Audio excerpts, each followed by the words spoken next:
Echoes of Eden, creation stories that mirror Genesis. In the beginning, before nations had names, before the first city rose from the dust, there was only silence, and then stories began. Stories whispered by firelight, stories carved in clay and sung beneath star-filled skies. Stories that tried to answer the same question, echoing through every human heart. Where did we come from? Across deserts, mountains, and ancient rivers, one story stood apart, the story of Genesis. Yet in forgotten temples and buried tablets, archaeologists have found something astonishing. Echoes, echoes, echoes of Eden. Welcome to Faith and Facts, where we explore how the pages of Scripture are illuminated by the discoveries of history and archaeology. If you're drawn to uncover the truth behind the world's oldest records, subscribe and journey with us as faith meets evidence. Long before the Bible was written on scrolls, the first civilizations along the Tigris and Euphrates rivers told their own creation tales. In the ruins of ancient Mesopotamia, archaeologists uncovered baked clay tablets inscribed with wedge-shaped cuneiform, some of the oldest writing known to man. Among them were accounts like the Enuma Elish, the Epic of Atrahasis, and later the Epic of Gilgamesh, texts that scholars once thought disproved the Bible. But when examined more closely, they do the opposite. These stories don't erase Genesis. They reflect it as a dim mirror, warped by time, yet still bearing the outline of the truth. The Enuma Elish, discovered in the ruins of Nineveh in the 19th century, tells of a primordial chaos, waters mingling before the world began. Out of this chaos, gods emerge, and through violent conflict, the heavens and earth are formed. It's a tale of war and divine rivalry. But the book of Genesis, written centuries later in a world steeped in those same Mesopotamian ideas, offers something entirely different. No battles, no pantheon, no chaos, just order. In the beginning, God created the heavens and the earth.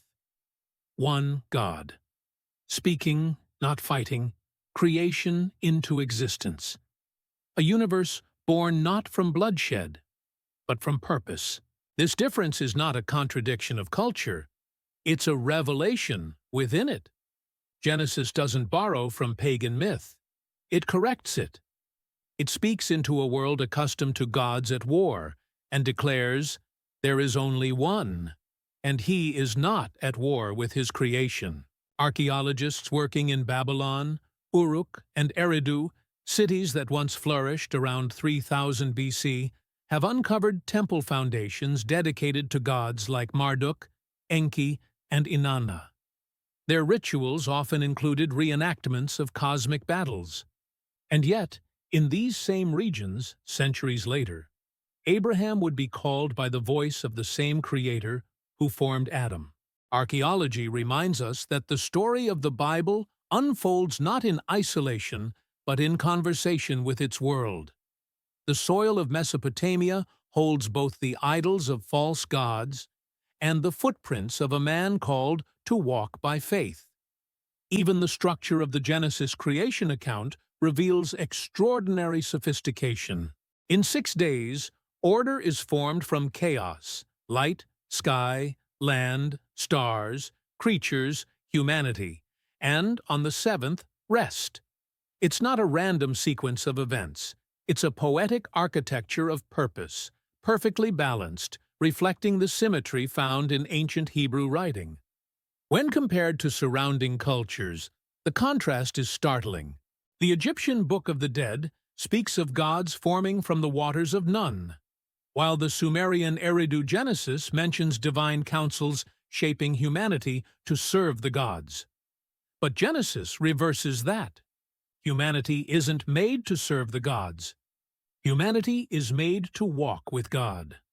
Not slaves of heaven, but stewards of the earth. One of the most striking finds linking these accounts was unearthed in 1876 by George Smith, a British museum assistant. While piecing together fragments of a cuneiform tablet from Nineveh, he realized he was reading a story that mirrored the biblical flood. That moment changed history. The world had proof that ancient civilizations beyond Israel had preserved memories of a great deluge. Smith's discovery became known as the Epic of Gilgamesh, where a man named Utnapishtim builds a vast boat to survive divine judgment by water. The parallels with Noah's Ark were undeniable, yet the differences were profound. In the Mesopotamian version, the gods are impulsive, regretful, and divided. In Genesis, judgment is moral, purposeful, and redemptive. These similarities are not plagiarism. They are preservation. Like scattered echoes of a shared ancient memory, a collective remembrance of something that truly happened. The more tablets archaeologists found across Mesopotamia, the clearer the pattern became. Nearly every early civilization, Sumerian, Akkadian, Babylonian, held fragments of creation, flood, and rebirth. Each one carried faint traces of a once unified story, fractured by time, language, and belief. When Genesis was finally written down, whether by Moses during the wilderness years or compiled soon after, it restored clarity to what had long been distorted. It wasn't a myth among myths. It was a divine correction, bringing truth back into focus. From the fertile plains of Mesopotamia, the story moved west, to Egypt. There, temple inscriptions in Heliopolis spoke of the god Atum, who rose from the waters to form the world from chaos. He, too, shaped mankind from dust. But again, humanity was created for servitude, to maintain divine order. Genesis quietly dismantles that worldview. It begins with dust, yes, but ends with dignity. Mankind was made in the image of God. No other text from the ancient world said such a thing. To the Egyptians, Babylonians, and Sumerians, the gods needed man. But in Genesis, God needs nothing. And yet, he chooses relationship. Creation, in the biblical sense, is an act of love, not necessity. Even linguistically, traces of these shared origins appear. The Hebrew word Adamah, earth or soil, parallels the Akkadian Admu, meaning the same. The name Adam isn't an invention. It is a deliberate reflection of humanity as earthly connection preserved across cultures. And the Garden of Eden, described as a paradise watered by 4 rivers, aligns with the geography of ancient Mesopotamia. The Tigris, Euphrates, and 2 lesser-known tributaries that once flowed through the same region before the flood. Satellite imaging today has even identified dry riverbeds matching these descriptions, once coursing through what is now southern Iraq. Archaeology continues to whisper of a real place, a fertile land at the dawn of civilization, where something extraordinary began. For centuries, skeptics argued that Genesis must have been written after these Mesopotamian epics as mere imitation. But evidence from ancient scribal traditions paints a different picture. The earliest Sumerian texts date to around 2800 BC, describing a flood and divine creation. But they lack moral depth or unity. The Hebrew account, though later in written form, preserves an older theological framework, one rooted in moral cause and divine purpose, not mythic chaos. Even secular historians now admit that Genesis reflects an ancient memory of origins predating its written form. It's as though the truth survived orally, carried through generations, until at last it was written with divine clarity.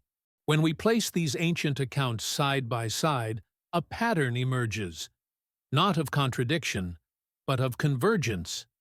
Civilizations from Mesopotamia to Egypt to the Indus Valley all preserve echoes of creation, paradise, and a flood. The Bible stands as the unbroken line connecting them. the true axis around which their fragmented memories orbit. It's as if humanity's earliest stories are distant reverberations of a single voice. The same voice that said, "Let there be light." Imagine it. The first dawn over the first garden. Mist rising from the ground. Birdsong piercing the silence.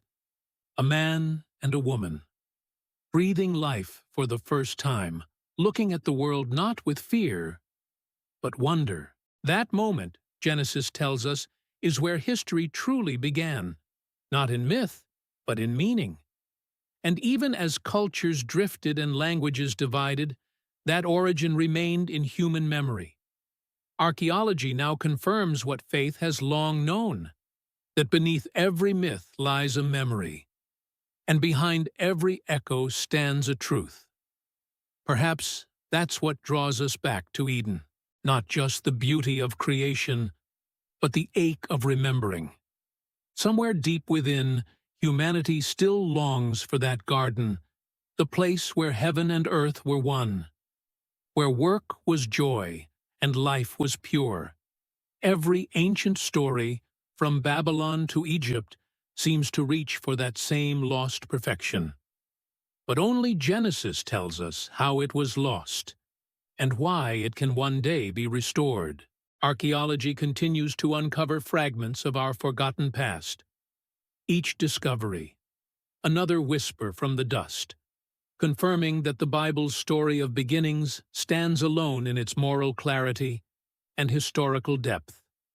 The echoes of Eden are all around us, carved in stone, pressed into clay, written in the stars. And though time has blurred their sound, the truth still calls to those who listen. Because the story of creation isn't just about where we came from. It's about who we are and whose we are.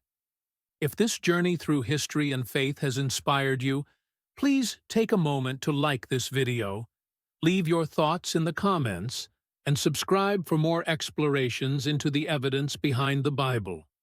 Until next time, remember, history doesn't erase faith.